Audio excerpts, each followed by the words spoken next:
Keď Eduard Chmelár prehovorí, nejde o bežné politické frázy. Tentoraz však zašiel ešte ďalej. Vo výbušnom prejave, ktorý sa šíri internetom ako blesk, roztrhal na kusy ilúziu, že sloboda prejavu je na západe nedotknuteľná. Bez servítky pomenoval pokrytectvo progresívcov aj krajnej pravice.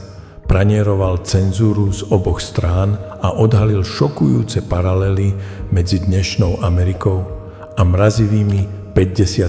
rokmi. Vypočujte si hlas Chmelára.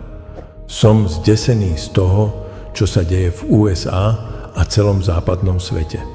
Roky som upozorňoval na nebezpečenstvo cenzúry, snahy progresívcov umlčať iné názory, vrátane prehnaného boja proti dezinformáciám. Varoval som, že bez názorovej rozmanitosti niet slobody prejavu, a teda ani demokracie. Dnes však vidím, ako zrkadlový obraz týchto praktík prevzala krajine pravica.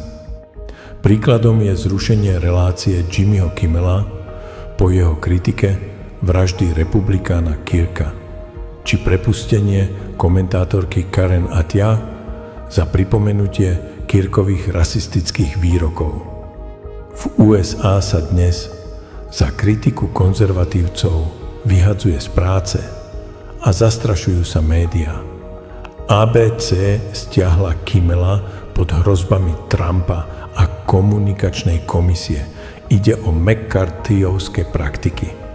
Trump a jeho spojenci dnes používajú tie isté výhovorky ako demokrati, vraj bojujú proti dezinformáciám.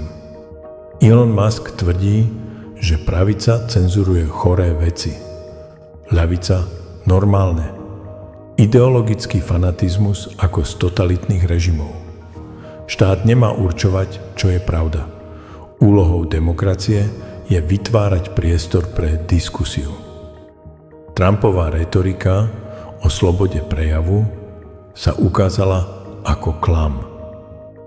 Pod rúškom ochrany pravdy pretláčajú represívnu agendu. Deportácie, mediálny tlak.